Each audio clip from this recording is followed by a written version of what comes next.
Comme une promesse. Amen. Tous les hautains et tous les méchants seront comme du chaud. Le jour qui vient les embrassera. Amen. Dit l'Éternel des armées. Il ne leur laissera ni racine ni rameau.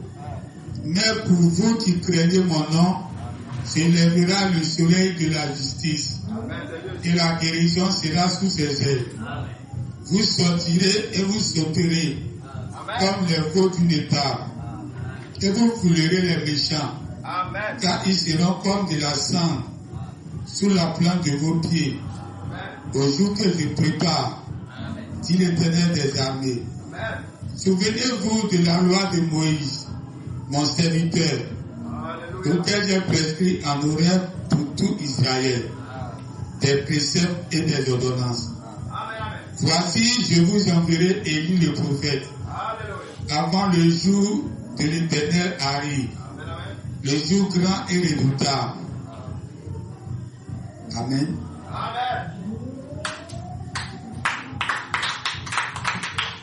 Et s'asseoir.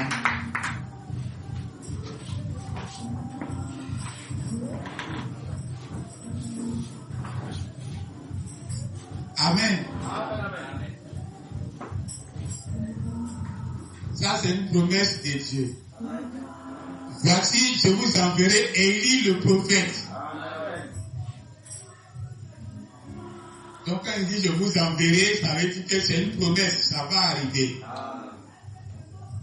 Et l'Église vit par les promesses. Amen.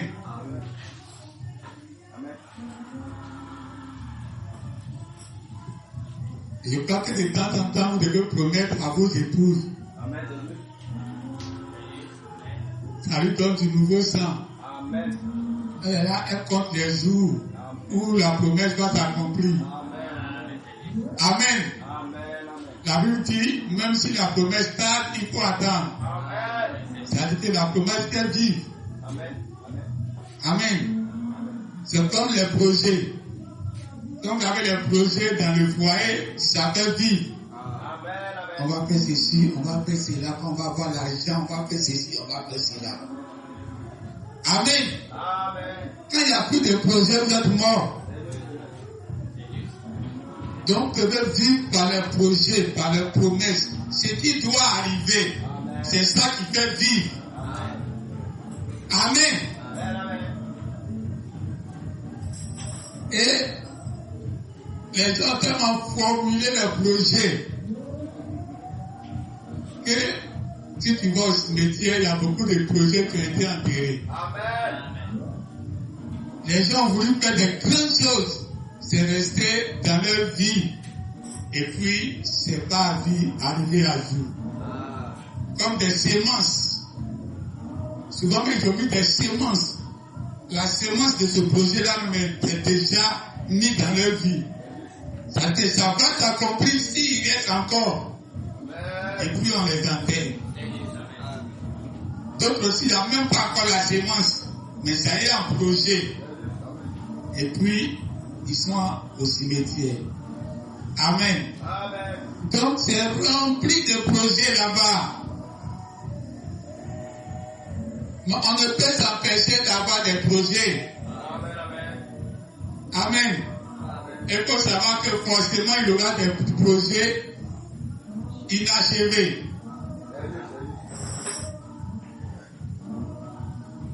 Et vous savez, moi, je veux avoir une vie où quand, si jamais je dois passer par le chemin de tous les hommes pour aller, il faudrait que je n'ai plus de projet.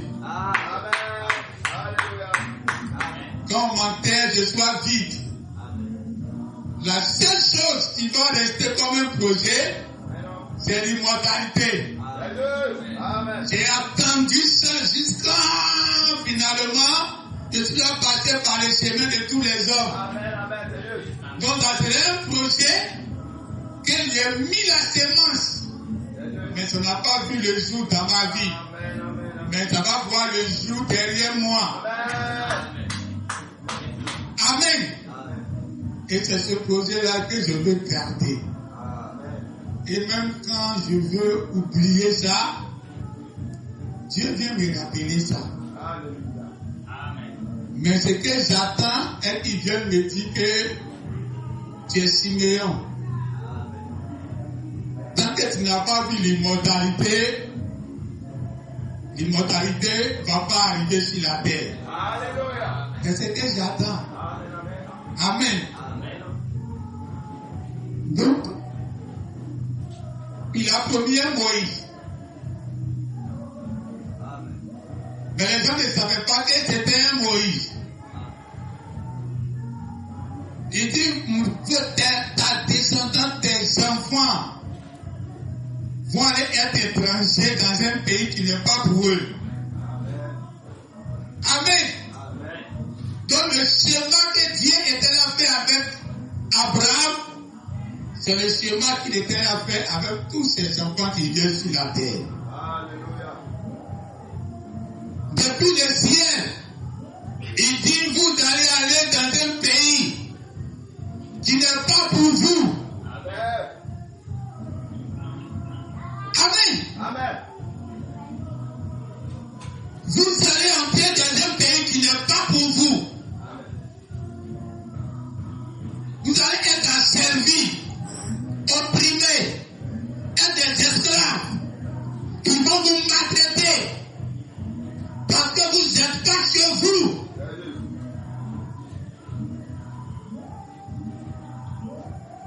Alors, un chrétien, il a l'image de Jésus. Jésus, quand on le regarde, c'est l'homme le plus souffrant de tout Israël. Parce que tu es opprimé. Tu n'es pas chez toi. Les enfants d'Israël, étant en Égypte, ils étaient comme des esclaves. On les opprimait, on les faisait souffrir. Quand tu voyais leur visage, tu voyais la souffrance dans leur visage. L'Égypte est le monde que Dieu nous a envoyé. Si tu fais les choses que ça te réussit, tout te réussit, pose-toi les questions. Est-ce que tu n'es pas chez toi? Tu sais, il est très facile, avant même que Dieu va me dire que quelqu'un est un fils du diable, il y a les critères qu'il a laissés. Amen. Avant que Dieu va venir te dire que celui-ci c'est le fils de la perdition. Mais il y a les critères même qui sont dans la Bible déjà. Tu dois confirmer ce que Dieu te dit. Ça ne doit pas être contraire.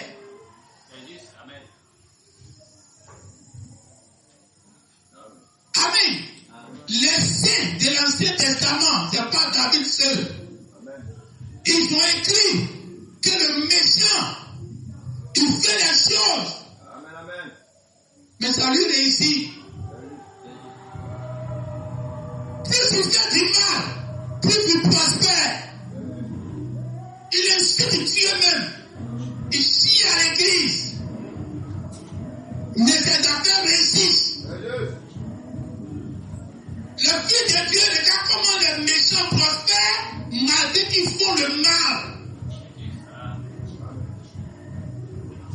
Donc la meilleure façon de reconnaître un fils du diable, un fils de l'enfer, s'il meurt depuis s'en va en enfer, c'est que vous regardez ce qu'il fait. S'il fait du mal, on dit rien ne touche, en contraire. Mais si toi tu fais petit de ce qu'il a fait, ça tombe sur ta tête comme si tu as tué tout le monde entier. Mais lui-même il peut tuer tout le monde entier, et puis tout le réussit. Et puis les gens l'applaudissent, et puis les gens l'accompagnent dedans, comme si les gens sont aveugles. Il ne paye jamais le prix de ce qu'il fait du mal. Amen. Même si Dieu ne vient pas te dire que c'est un fils du diable, toi-même tu dois savoir que ça c'est un fils du diable. Alléluia. Amen. Amen. Amen. Le jugement commence dans ta maison. Amen. Ce que Dieu a dit. Et moi-même, j'étais comme ça avant qu'il y ait voir que Dieu est comme ça. Parce que la nature de Dieu doit être en vous. Alléluia. Amen. Comment je vois mon enfant faire par là avec un autre enfant, c'est mon enfant, je parle. Si je dois frapper un, c'est mon enfant. L'autre, je ne le frappe même pas. C'est à son papa, bien à sa maman de le frapper. Ton enfant, il a raison, il n'a pas raison. Frappe ton propre enfant. Amen. Maintenant, chaque fois Dieu frappe son propre enfant, vous êtes en palais à vous dire. Toi-même, tu n'as même pas raison. Mais Dieu frappe son propre enfant et puis il te laisse. Pour te poser la question, est-ce que c'est mon papa qui est Dieu même? Parce que si mon papa était Dieu, c'est moi, il va frapper. Alléluia. Amen. C'est pour ça que maintenant, les rêves d'envier les mauvais. Alléluia. N'enviez pas ceux qui font du mal, et puis ils prospèrent, et puis il n'y a pas de retour. Amen. Amen. Donc nous sommes étrangers, opprimés, on sera dans un pays qui n'est pas pour nous. Alléluia. Donc tout ce qu'on voit n'est pas pour nous. Amen. La prospérité de la terre, les scientifiques, l'argent, voiture, maison, tout ça c'est pas pour nous. Amen. Parce que tu es dans un pays que tout ce qui est dedans n'est pas pour toi. Tu ne peux pas aimer ce que les autres aiment. Non, moi aussi, je suis femme aussi. Il y a des femmes qu'on ne peut pas corriger. Hein. Dès que tu veux corriger, elle te compare aux autres femmes. Les femmes font ça, non? Mais elles sont chez eux. Alléluia. Ce que les femmes font chez eux, toi tu ne fais pas aussi, même n'est pas la même nature. Amen. Laisse les femmes faire ce qu'elles font. Et toi, ne cherche pas à les ressembler. Sinon, finalement, ton mari ne pourra jamais parler sur toi. Tout ce qu'il va parler, les femmes font ça. Non, les femmes critiquent, les femmes parlent mal, les femmes ne respectent pas. Les femmes font ceci, les femmes font... Donc, chaque fois que tu vas parler, les femmes, même la femme du voisin, elle appelle ça hier sur son mari, non? Amen. En même temps, les hommes aussi, tu ne dois pas chercher à ressembler aux hommes de la terre. Ils sont là, ils ont leur maîtresse. Une seule femme ne suffit pas. Et puis tu veux les ressembler. Quand on parle un peu à tous les hommes en maîtresse, qu'ils ont l'argent. Donc si moi il y a un peu, je dois avoir maîtresse aussi. Mais ils sont dans leur pays. Ce qu'ils font ne t'appartient pas. N'est pas de ta nature. Alléluia. Dites Amen. Alors ils s'en vont dans un pays.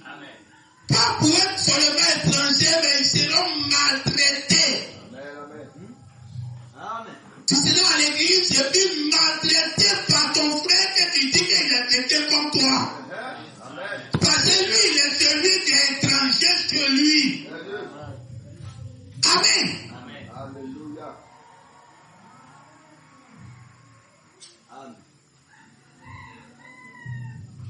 Alors Dieu promet un libérateur. Quelqu'un va venir libérer les gens ici. Alors il dit, je vais les libérer par un jugement. Et maintenant il dit à Moïse plus tard, que je vais les libérer par une main puissante. Par une main puissante, Pharaon va vous laisser partir. Mais au début, Dieu n'avait pas dit par une main puissante. Dieu a dit après 400 ans, je vais les faire revenir, comme si ça serait facile. Amen. Non, on a quitté quitter le ciel, on va retourner au ciel. Non, Bernard me dit qu'avant de venir, Dieu a fait un conseil avec le Fils de Dieu au ciel là-bas. Que voyez Jésus, non? Dieu vous envoie au ciel, Dieu vous envoie Satan, ils vont donner des maladies, tout ça là. Et puis, on a dit, ça serait difficile, hein?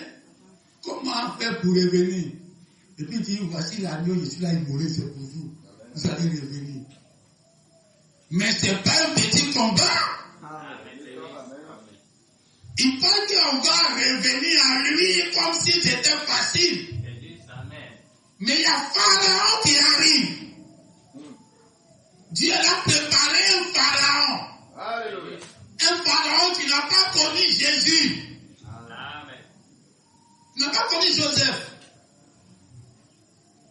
Et il vient s'asseoir sur le peuple, il commence à maltraiter le peuple, à faire souffrir le peuple, pour accomplir ce que Dieu avait dit, qu'ils vont souffrir là-bas. Alors les gens veulent sortir de ce monde, aller récupérer leur héritage, aller récupérer tout ce que Dieu a promis pour eux. Amen. Mais il y a un Pharaon qui est là. Amen. Que Dieu lui-même a préparé son corps pour ça. Dieu a endurci son cœur pour que vous n'allez pas sortir facilement. Amen. Pharaon déjà été averti que le temps des veut arriver. Amen. Donc attends, je vais commencer à tuer les enfants. C'était le début de la souffrance. La souffrance était là, ça ne suffisait pas. Il a commencé à amplifier la souffrance.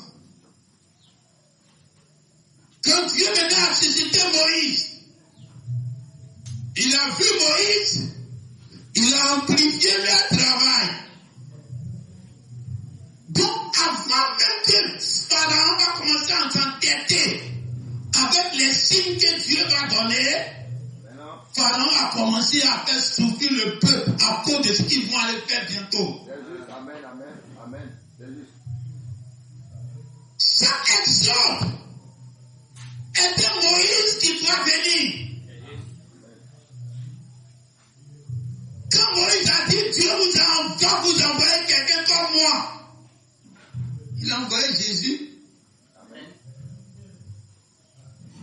Jésus était venu payer le prix de tout le monde. Jésus a endossé toute la responsabilité. Jésus était venu comme le Moïse. Mais lui, il va payer tout le prix du peuple. Donc il est venu avec les signes. Mais il y avait un Pharaon que Dieu avait préparé qui était bloqué là.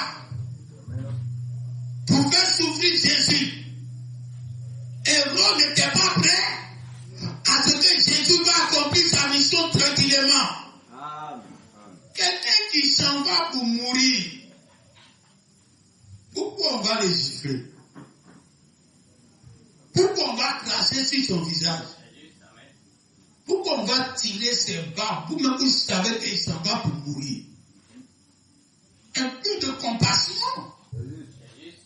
Des autres, on va le tuer comme un brigand. Quelqu'un qui a guéri les gens, ressuscité les morts, qui a parlé des choses que vous n'avez pas l'habitude d'entendre. Et vous partez l'arrêter, vous savez que finalement il sera pendu, il sera tué. Mais malgré ça, ils ont commencé à le maltraiter sur la route. Ils ont tissé couronne remplie de piquants pour pointer, pour mettre sur sa tête pour que ça le pique. Le sang commence à couler. Ils se moquent de lui. Ils enlèvent son vêtement. Ils vont le chicoter maintenant, le frapper 40 coups. Quelqu'un qui on s'en va le tuer déjà. Dieu ne c'est fini. Mais Dieu avait préparé quelqu'un là. Pour que avant que Jésus va accomplir le but, c'est pourquoi il est né, il va souffrir d'abord. Pharaon est en train d'anticiper le terrain. En train enfants d'Israël. Dieu n'a même pas encore commencé son premier signe. Il dit maintenant on vous donne pris les pailles. Vous-même vous allez chercher les pailles, vous allez fabriquer les briques et le même nom. Donc Pharaon a doublé la souffrance des enfants. Parce qu'il y a un Moïse qui est là. Amen. Parce que la même puissance de Dieu est là. Amen. Le jugement est arrivé. Amen. Alléluia. Le même Dieu, en ces temps de la fin, il dit il va envoyer un prophète. Le prophète sera comme Moïse. Et le prophète est venu, nous tous on a vu le prophète, nous tous on dit c'est Branham. Et il est notre Moïse. Amen. Quand le premier Moïse est arrivé, il n'a pas eu seulement les ordonnances. Il n'est pas seulement venu avec deux tas de la loi. Amen. Il est venu avec une promesse. C'est de les prendre pour les faire entrer dans un pays. Amen. Dieu a dit qu'il faut les prendre pour aller dans un pays. Amen. Donc c'était la promesse qui était sur la tête de Moïse. Amen. Ce qui était de Moïse, les miracles qu'il faisait, n'était même pas son but. Amen. Amen. Amen. Quand il faisait les 10 signes, il avait sorti les mouches, les sauterelles, tout ça, c'était la puissance. Mais cette puissance n'était pas encore la terre promise. Amen. Cette puissance-là faisait qu'ils étaient toujours en Égypte. Amen. Il fallait que Moïse va faire sortir le dernier signe que Dieu appelle l'année puissante. Le dernier signe, c'était pour tuer tous les premiers-nés de Pharaon. Amen. Et quand il tue tous les premiers-nés de Pharaon, le Pharaon maintenant peut accepter les 10 partez chez vous. Amen. Et Moïse maintenant sort avec son groupe, ils s'en vont maintenant à la terre promise. Amen. Mais avant d'arriver à la terre promise, Dieu dit vous allez faire escale d'abord dans le désert. Amen. Dieu montre un but. Il dit vous partez pour m'adorer dans le désert. Amen. Or derrière ça, il y avait la terre promise. Amen. Mais il n'a pas parlé de la terre promise à Pharaon.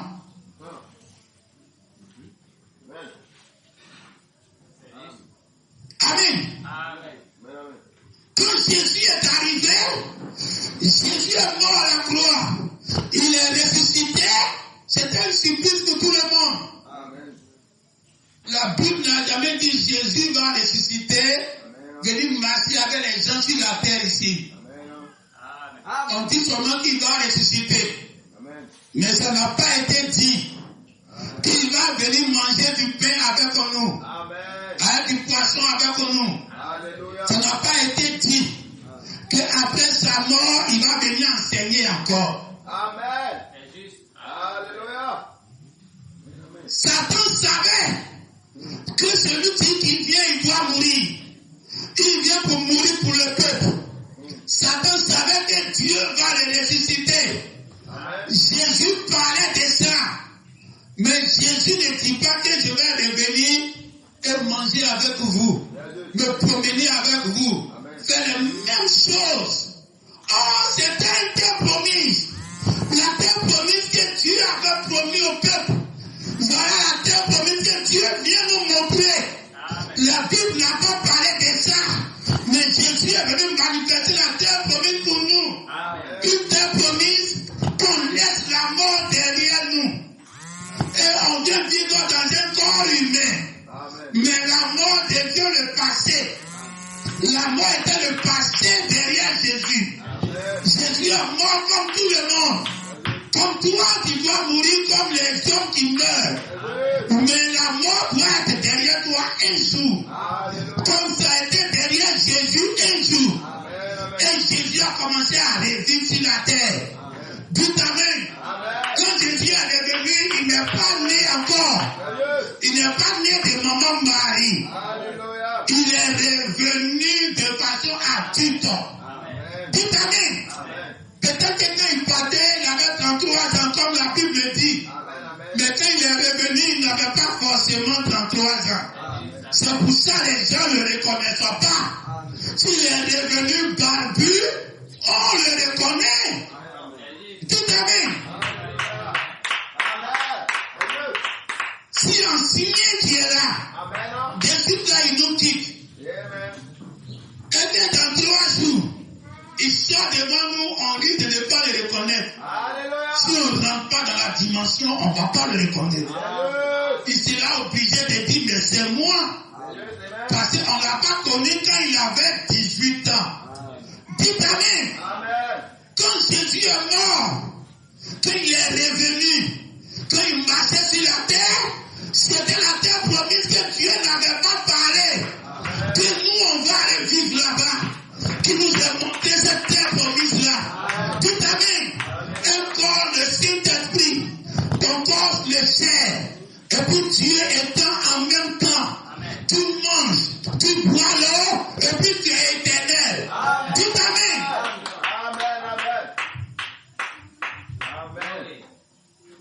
Amen. Tu reviens et puis on ne te reconnaît plus. Hein, tu meurs barbu. Et puis tu reviens, tu sors à ta femme. Tu es un jeune de 18 ans. Amen. Si tu n'as pas fait grâce pour qu'elle soit dans la dimension là en même temps. Par exemple, Branham, même quand il est monté là-bas, il n'a pas reconnu sa fille. Sa fille de 6 mois. J'avais été jeune fille. Il dit, c'est quelle jeune fille ça? Il n'a pas reconnu. Et il y avait une vieille qui était une jeune fille là-bas. La jeune fille là le regardait. Il dit, pourquoi elle me regardait? Pourquoi elle me regarde beaucoup comme ça? L'un lui a dit, quand il avait converti, elle avait 90 ans par là. Une arrière-grand-mère. Coyon. Mais si tu la vois plus jeune, elle va rester comme ça pour l'éternité. Dites Amen. C'est le pays que Jésus était venu nous montrer. Mais ce pays que Branham est parti voir, c'est pas encore le pays. Parce que là, il ne peut pas boire, il ne peut pas manger. Il ne peut pas toucher l'homme comme façon de touche matériellement. Donc il y a quelque chose qui leur manque. Mais quand Jésus est revenu, il nous a montré le vrai pays. Dites Amen. Un pays où Satan est là, mais il n'a plus compris avec toi. La maladie est là, la maladie n'a plus de contrat avec toi. La faim est là, la faim n'a plus contrat avec toi. Tu manges quand tu veux. Dites Amen.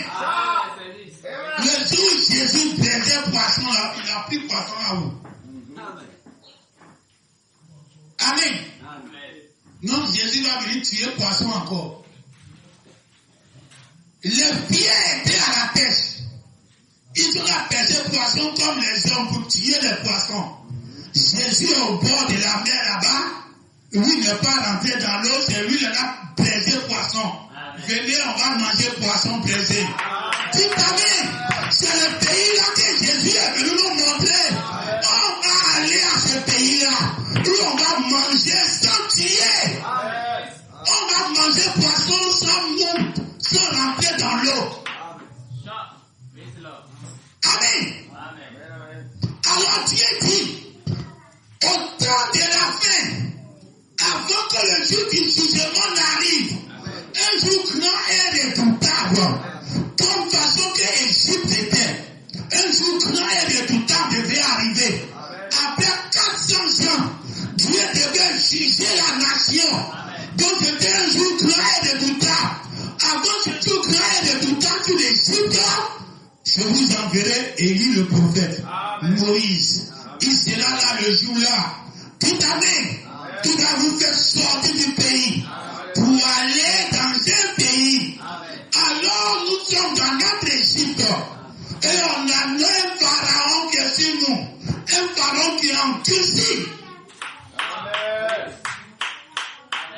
Amen. les gens font la guerre, c'est l'épée, c'est les lances. Et puis ils vont en guerre comme ça, et puis ils se tuent. Aujourd'hui, la mort a évolué. C'est-à-dire, lui, il veut te tuer. Il veut tuer aussi tes enfants qui sont à la maison. Tes grands-pères qui sont au village. Donc, il a préparé une arme. Et quand ça explose, tu es au front. Tu n'es pas au front. Ça te tue. Si on a ici en Côte d'Ivoire, si on dit que ça n'a qu'à tuer tous les habitants de Côte d'Ivoire, ça tue tout le monde, même si tu es dans la cuisine. Ça ne tue pas seulement les corps habillés. Donc, aux temps anciens, la mort était limitée. Quand il veut tuer en masse, c'était pendant les guerres. Même pendant les guerres, il y a des gens qui ne peuvent pas tuer. Mais aujourd'hui, s'il veut exterminer le monde, dans la guerre, il peut exterminer. Amen. Avant même que nous, on va arriver, il y a une première guerre mondiale, deuxième guerre mondiale. Des millions de personnes sont mortes. Si on veut prendre tous ces nombres-là, pour mettre au temps de Moïse, où les gens faisaient la guerre avec les lances, il leur faut combien d'années de guerre pour atteindre le nombre que deux guerres ont tué ici? La mort est endurcie, la mort est devenue plus sûre. Amen. Avant, tu prends un chariot, le cheval sans te faire tomber, ton pied te casse. Pour que quelqu'un va mourir à cheval, c'est difficile. Tu es dans ton coin avec ton chariot, tu peux cogner quelqu'un. Pour que ton chariot va tuer quelqu'un, c'est compliqué. Et même quand ça prend beaucoup de personnes que ça se renverse, c'est difficile de que tout le monde meurt. Mais aujourd'hui, la mort est très endurcie dans sa méchanceté, dans le ministère que Dieu lui a donné. Tu peux prendre un car, tout le car renverse, tout le monde est mort. Ça, c'est la mort. Il est devenu plus puissant. C'est notre Joseph, c'est notre Pharaon aujourd'hui. Très endurci. Les gens prennent l'avion. On voit l'avion, on est content. Ils prennent l'avion, ils sont en l'air, 200 personnes, 300 personnes. L'avion la tombe en panne et puis ils sont tombés dans l'eau. Souvent par miracle, on dit il y a un bébé qui vit. Amen. Sinon tout le monde est mort. Ça, c'est des petites actions de la mort. Je laisse s'amuser comme ça. Même la mort là, il prend les chrétiens, il les tue dans les églises aujourd'hui. Tu vois au Nigeria, la société, les gens qui tuent les gens dans les églises. C'est pour ça que c'est en Côte d'Ivoire, soyez contents. Amen. Ces gens d'esprit là ne sont pas encore arrivés ici. Amen. Mais la mort est là pour que ça a passé partout. Actuellement, ça y est à nos portes, c'est les mêmes esprits. Les esprits qui n'aiment pas les chrétiens. Donc quand ils vont être là comme ça, puis ils choisissent les dimanches, ils vont depuis tout le monde. Et puis Dieu ne fait rien.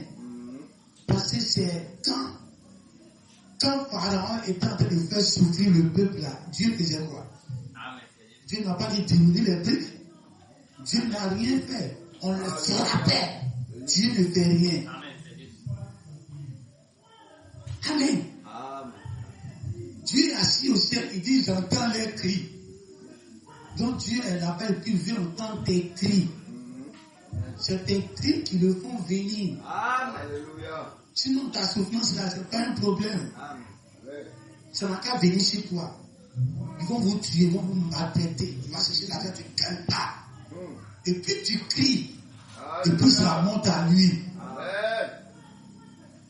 Si Pharaon ne frappait pas les enfants d'Israël, comment ils allaient crier? Amen. Or Dieu était assis là-bas, il a fait sa promesse. Et il attend que tu cries. Pas crier en tant que quelqu'un tu es content et puis tu es à l'église, tu es content. Amen. C'est pas Christ ça là. Amen. C'est pas Christ parce que Amen. c'est pas les cris de façon, c'est pas les cris que peut-être la vie de frère qui dit non, Dieu va entendre ma prière. Amen. Hein? Branham dit qu'il y avait la famille de Moïse qui priait pour que la promesse qu'il avait dit depuis 400 ans s'accomplisse maintenant. Mais quand Dieu est descendu, il n'a pas dit ses prières, et ça il a compris. Il dit ça va qu'on frappe dans leur dos.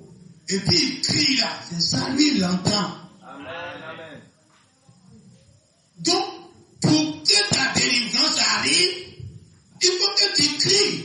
Mais pas des cris de prière. Mais c'est des cris où la souffrance vient dans ton dos. Amen. Où la terre est là d'opprimer. Où les enfants de Satan baptisés en chrétien te font souffrir. Amen. C'est pas quand tu t'entres dans la forêt pour aller prier là que Dieu entend. Mais c'est quand tu es en appel avec les démons. Amen. Et puis tu construis cet argent-là.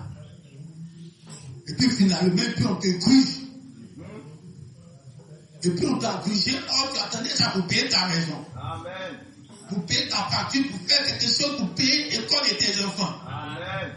Et puis pour ça, on renvoie tes enfants. Ou bien on conseille à te chasser de la maison. C'est ce cri intérieur que Dieu va entendre. Alléluia. Amen. Amen. Quand Satan commence à entrer dans les églises pour exterminer les gens, il y a un cri qui s'écrit. Quand Caïn a tué Abel, Dieu dit son sang a crié. Donc tous ceux qui sont en train de tuer dans les églises, le sang ça crie. C'est pas ta prière qui est en train de faire 5 jours de jeûne. Amen. Mais c'est ceux, les vrais saints. Pas les faux chrétiens qui sont à l'église et puis on veut les tuer. Les vrais saints même qui sont à l'église. Amen. Et Dieu voit armée de guerre venir vous tuer. Dieu ne vous défend pas parce qu'il attend que tu cries. Alléluia. Amen. Et quand on vous tue, vos sang est en train de crier. Amen. Et Dieu maintenant il entend ce cri-là. Amen. Et il vient descendre maintenant pour accomplir sa promesse. Amen. Dites Amen. On a arraché par de Jésus, Dieu n'a pas bougé. Amen. C'est pas pour toi, il va diminuer. Alléluia. On dit en Israël, on frappe 40 coups. On n'a pas diminué pour Jésus. Non, il est mince, il est petit, on va diminuer pour lui. Amen. C'est tout ce qu'il faisait sur la route. Que quand il a pris ça pour descendre les séjours de mort, Satan ne pouvait plus le vaincre. Amen. Parce qu'il a déjà vaincu Satan ici. Toute l'armée de Satan contre lui, il est parti à la mort sans ouvrir sa bouche. Au contraire, même il les a pardonnés. Quand tu as vaincu Satan, dans tout ce qu'il est en train de faire aujourd'hui, il faut savoir que la mort devient bébé devant toi. Parce qu'il y a une telle promise que le Moïse y arrive là, c'est pas pour venir donner ordonnance. Les préceptes. Non, le Moïse arrive, la Bible dit comme j'ai donné les ordonnances et les prescriptions à Moïse, ainsi je vous enverrai Élie le prophète. Donc c'est les bandes qui sont remplies dans nos têtes. C'est les préceptes de Moïse, on est dessus. Les gens avaient ces lois-là, et puis ils n'ont plus voulu entrer dans le pays. Ils aimaient le premier pays. Le premier pays que Dieu les avait promis. Il dit on s'en va dans le désert pour adorer Dieu. Ils sont arrivés au désert, ils veulent rester au désert. Oh, ce n'est pas là-bas le carrefour. Il y a un carrefour de l'immortalité qui arrive. Dites Amen. Où vous allez en guerre, personne ne va mourir. Mais ça, c'est sous une autre option. Ça, c'est au temps de Josué. Au temps de Moïse. Tout le monde devait mourir. Tout le monde avait la possibilité de mourir. Tu es parti contre ta vie, il n'y a pas de problème. Mais au temps de Josué, personne ne devait mourir. Amen. Alors la mort doit s'arrêter au bout de la promesse de notre Moïse. Quand Moïse venait, Dieu n'a pas dit qu'il y a une guerre que vous allez faire pour entrer dans le pays, que personne n'allait mourir. C'est resté comme un secret qui est caché en Dieu. Dieu a beaucoup de secrets. Quand nous rentrons dans un exode, Dieu a beaucoup de secrets. Dieu a beaucoup de choses qui ne nous dit pas. Mais on va aller vivre ça. Les meilleurs, c'est ça que Dieu ne dit pas. C'est qu'il va surprendre Satan. Quand Dieu est venu, après Jésus, le Moïse, quand il est mort, c'est Josué qui est venu. C'était le Saint-Esprit qui est venu le jour de la Pentecôte. Et le Saint-Esprit était à des apôtres. Ça, c'était le Jésus de Jésus. Alors, il avait pour mission de faire entrer les gens à la terre promise. La terre promise de Jésus, c'était les 7 actes de l'Église qui devaient commencer après la Pentecôte. Donc le but de Jésus, c'est pourquoi il est voulu mourir à la croix. C'est pourquoi il est venu comme Moïse. Il est venu pour faire entrer le peuple à la terre promise qui sont les 7 actes de l'Église. Alors un Josué devait venir. Voilà pourquoi à notre temps, le Moïse n'est pas un individu. Mais c'est le Saint-Esprit. Donc on parle de Moïse, ne regardez pas Branham seulement. C'est dans l'Ancien Testament, Moïse concerne un individu. Mais depuis l'avènement du Saint-Esprit, Moïse et Josué ne concernent pas un individu, mais ça concerne un groupe. Après Jésus, le Saint-Esprit est descendu, ça a utilisé tous les 120. Et tous ceux qui travaillaient pour le royaume des cieux étaient Josué qui travaillaient pour faire entrer les gens à la terre promise. C'est pour cela, l'entrée même de la terre promise n'a pas été faite par Pierre, ni par les 12. Mais c'est Ananias, quelqu'un qu'on ne connaît pas. C'est lui qui a introduit le début de la terre promise. Notre terre promise était divisée en 7 parties. Donc le premier héritage qui était la foi, c'est Ananias qui a donné le Saint-Esprit au premier prophète, au premier messager, qui est l'apôtre Paul. Tout amen. Pour dire que Josué n'est pas un individu. Josué est touché dans le Saint-Esprit. Même le plus petit, même la petite cuisinière qui est à la maison, elle est Josué. Parce que le Saint-Esprit Josué est dans son cœur. Tout amen. Nous sommes entrés dans la terre promise. Mais dans chaque terre promise, il y a un Messie qui doit venir. Alléluia. Quand ils partaient à la terre promise, quand ils ont quitté l'Égypte, ils disent, ils s'en vont à la terre promise pour voir le Messie. Tant qu'il n'arrive pas à la terre promise, le Messie ne va pas venir. Donc le Messie doit venir dans la terre promise. Alors quand Jésus est venu dans la terre promise. Quand Jésus aussi vient, et que son Josué nous fait entrer dans les 7 actes de l'Église, on devait s'attendre à un Messie qui doit venir dans la nouvelle terre que nous sommes entrés. Cette terre du Saint-Esprit, Josué doit nous faire entrer pour qu'on puisse recevoir ou bien pour que le Messie puisse descendre. Et le Messie est descendu. Amen. Christ est descendu le 28 février 63 Amen. dans le même pays. Amen. Et maintenant, quand il descend, il introduit encore un âge. Comme le Moïse qui est venu. Moïse est venu faire l'exode. Il vient de faire l'exode pour nous faire introduire dans une terre promise. Cette terre promise, c'est la parole, l'ouverture de la parole qui nous sort dedans. Comprendre la parole à la perfection. Mais les gens préfèrent rester dans le désert. Le désert, c'est le premier pour, deuxième pour les miracles de Moïse. Ils préfèrent rester là. Mais il nous a envoyé un pays qui est l'ouverture de la parole.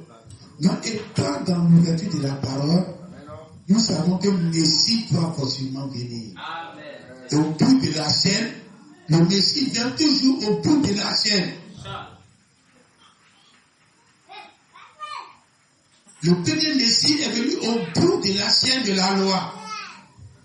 Le deuxième Messie est venu au bout de la chaîne des sept de l'Église. Et le troisième Messie doit venir au bout de la chaîne. Alors notre Messie, ce n'est plus une affaire de Christ qui est descendu. Ce n'est plus Jésus qui est mort à la croix pour nous. Mais on a un Messie qui doit descendre dans l'ouverture de la parole. Et le Messie pour nous, ce sont les morts qui sont en Christ. Ils sont déjà venus. C'est eux le Messie qui sont venus au bout des 7 ans de l'Église, qui est Christ. Mais ils sont venus sans que ça ne nous concerne vraiment. Alors, dans l'ouverture de la parole, on a encore le Messie qui doit venir. C'est les mêmes anges qui sont venus, mais cette fois-ci avec quelque chose de plus. La terre promise que Jésus avait montrée, il doit venir avec cette terre promise-là. Il doit venir avec ça en eux. C'est ça notre Messie. C'est ce que l'Église appelle aujourd'hui. Ton Messie, c'est pas un être vivant qui va mourir demain. Le Messie des gens d'hier, ça peut être Branham. Le Messie des gens de la loi, c'était Jésus. Mais nous, notre Messie aujourd'hui, ce n'est pas un homme. Si on a une terre qu'on ne voit pas, notre terre n'est plus physique. Notre terre est spirituelle. Alors le Messie doit être spirituel. C'est cela le Messie même de cette âge de l'Église, ce n'est pas un homme physique. C'est que Christ. Parce que c'est un royaume spirituel. Alors, ce qu'on entend que ça doit descendre, on verra des hommes à moitié ange, à moitié humain. Des hommes à double face. Qui peuvent te présenter la face esprit, qui peuvent te présenter la face humaine. C'est cela que l'Église attend dans la terre promise. Nous devons être dans l'ouverture de la parole. Une fois que nous sommes dans l'ouverture de la parole, on s'attend à notre Messie. Messie doit venir par tous les coups. C'est une promesse. Et cette promesse, ça nous fait vivre. Toute année, on va mourir, on va nous enterrer. Avec cette promesse-là à la tombe. Mais les semences sont en nous. Et les semences vont fleurir derrière nous. Il faut poser les semences de tout ce que tu veux dans ta vie pour que derrière toi, tu n'as qu'à prendre forme. On va se tenir debout.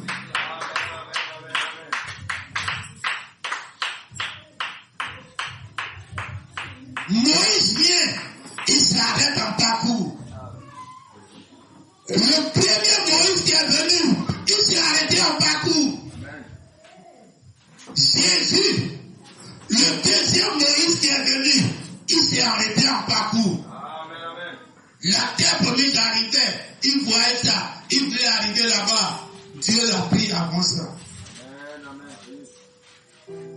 C'est pas le troisième Moïse qui ne va pas être arrêté en parcours. Quand il y a eu deux, c'est qu'il y aura trois. C'est ce que Joseph a dit.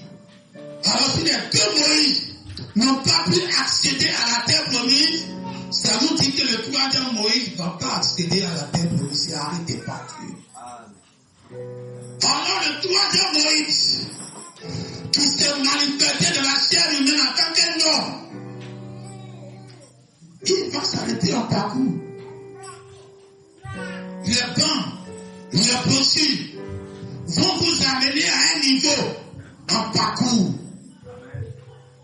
Non, les bancs sont éternels, les bancs, les gens vont lire. La Bible est éternelle. Mais la Bible ne peut pas envoyer quelqu'un à être l'épouse aujourd'hui. C'est comme ça qu'un jour on va quitter la terre, les gens vont continuer à écouter les bancs. Ça ne peut plus les envoyer à être l'épouse. Et ça s'arrête en parcours. La chose qui fait arriver à la terre promise, on n'écrit pas. La Bible dit que Josué a donné beaucoup d'ordonnances au peuple. Mais on ne voit pas ça dans la Bible. La Bible dit que Josué a donné beaucoup de prescriptions au peuple avant qu'il va mourir. Mais on ne voit pas ça dans la Bible.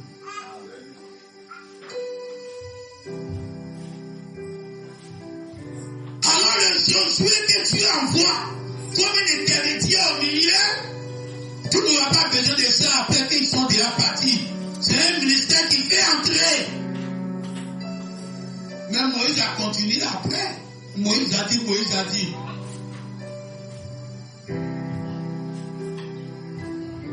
Alors le même Dieu t'envoie aujourd'hui dans le pays.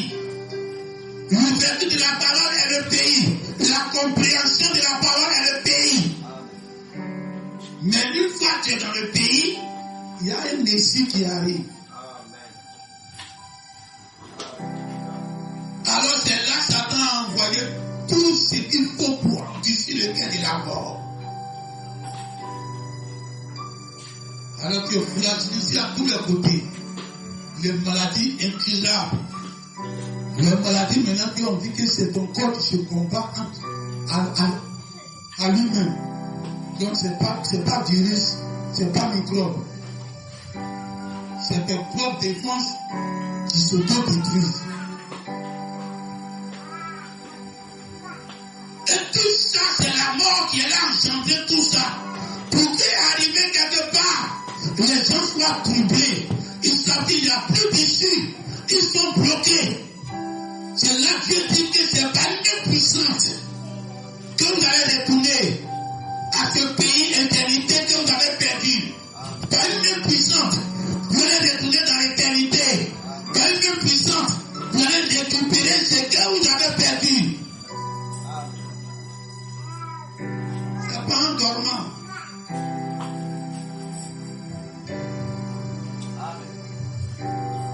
Dieu te donne toutes les possibilités aujourd'hui. Si tu peux vaincre même la tête, c'est pas narine que tu ne peux pas vaincre.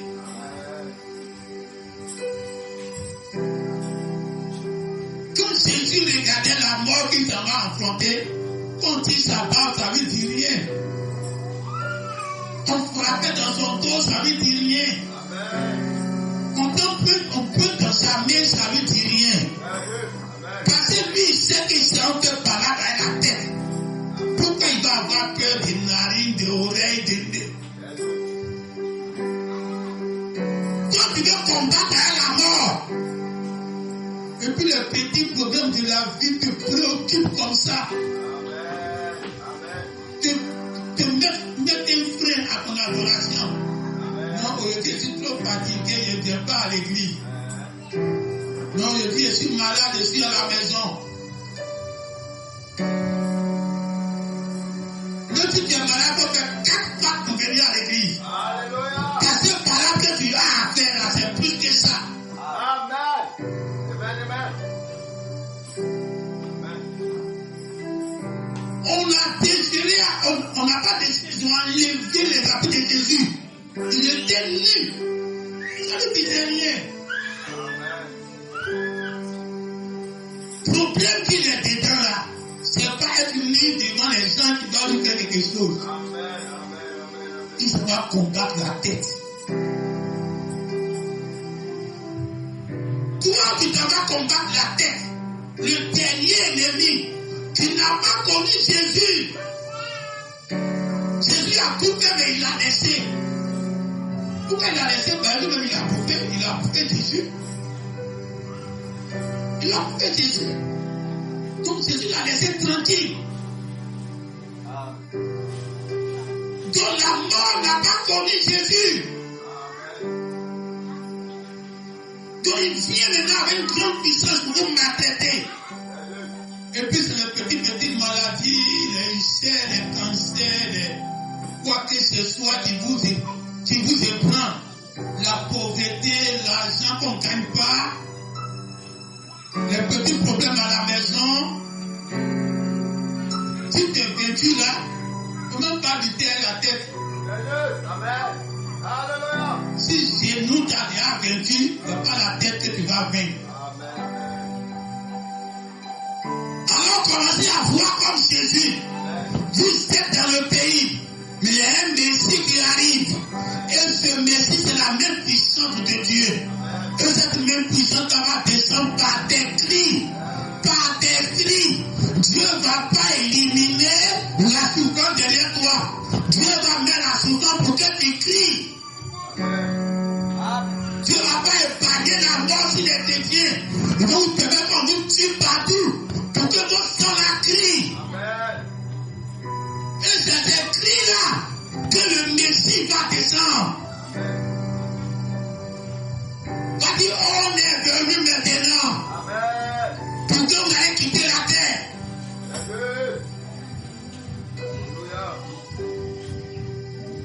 Quand j'ai lu Moïse, je me dis que les gens vont se révéler à Moïse. Mais ils ne sont pas révélés. Quand Pharaon les faisait souffrir, Moïse est parti expliquer ça à Dieu. Vous voyez ce que Pharaon a fait quand on a dit vont aller t'adorer. Il a dit va dire à mes enfants que je suis le Dieu de leur père, le Dieu d'Abraham, d'Isaac et Jacob. Je suis le Dieu des Hébreux. Tout le monde, j'ai dit je vais les faire sortir et je vais les envoyer dans le pays promis. Par une même puissance, ils vont sortir. C'est ce que Dieu a dit. Dieu n'a pas dit, allez dire à Pharaon diminuer souffrance. Il dit, va les convaincre que c'est le grand Dieu qui est à eux. Le Dieu d'Abraham, le Dieu d'Isaac, le Dieu de Jacob qui est à eux. Donc, quand Moïse est parti dire ça, le peuple a accepté la souffrance. On les frappait, ils s'en foutent. Le travail est devenu difficile sur eux. Ils s'en foutent. Parce qu'ils savent que la tête est devant.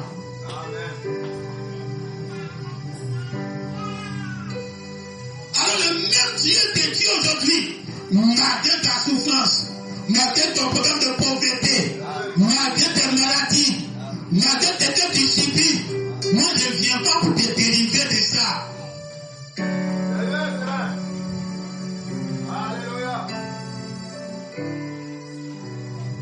Je ne viens pas pour te dériver de la maladie. Je ne viens pas pour te dériver de la misère. Je ne viens pas pour te dire mariage. Voyage. Le prédicateur de tromperie. Je ne viens pas pour te dire ça. Mais je viens pour te dire que le Dieu de Jésus, le Dieu d'Abraham, le Dieu d'Isaac, le Dieu d'Abraham, le Dieu de Goldman est avec toi. Marche avec toi.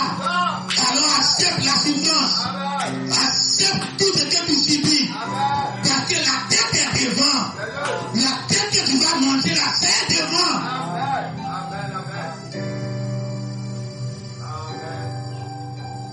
On va fermer les yeux.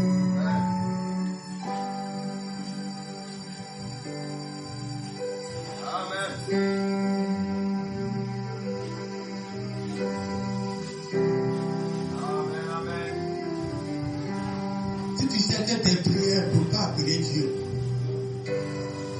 Mais c'est tes crimes qui vont descendre Dieu. Alors prie pour que Dieu te donne le cœur de supporter. Quand il a dit à Moïse, va leur parler ça. Quand il a parlé, ça a changé leur cœur. Leur cœur supportait maintenant la souffrance. Alors Dieu te parle aujourd'hui pour que ça change dans ton cœur. Ton cœur qui est fragile. Petit orteil qui est tombé. Petit genou qui est tombé. Pour que ton cœur résiste à toutes les manifestations de la mort. Parce que c'est à lui-même qu'il a affaire, c'est pas ses dérivés. Alors ta prière, c'est pas que Dieu veut te voir. Dis à Dieu, change mon cœur façon tu as changé pour le peuple hébreu. Tu as pu accepter la souffrance. Lorsque tu as dit à Moïse d'aller les parler.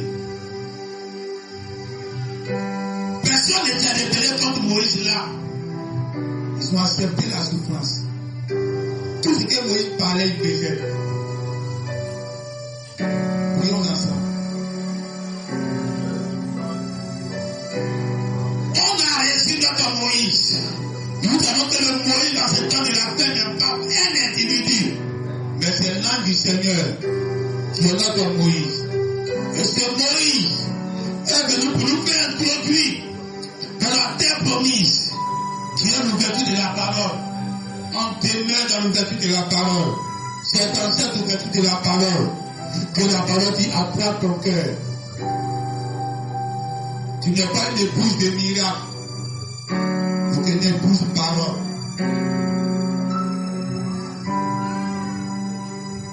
Dans l'ouverture de la parole, est le cœur dur pour accepter ce que Satan met devant toi.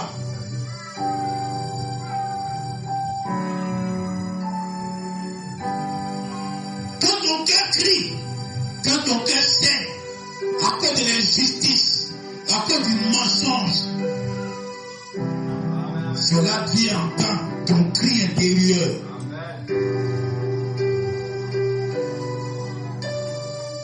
Dieu te donne un cœur aujourd'hui pour supporter les souffrances de la vie. Dieu te donne un cœur pour supporter tous les dérivés de la mort. Si tu as vaincu tous les membres, où est la personne encore?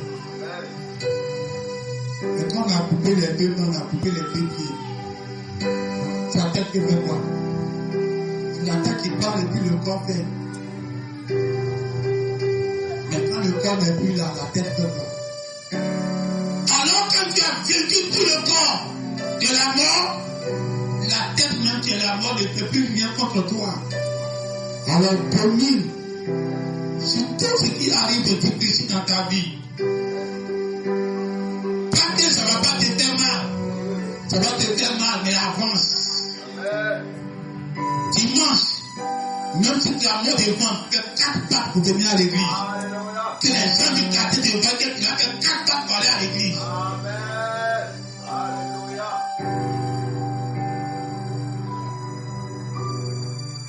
Quand tu vas vivre Satan sur tous les terrains,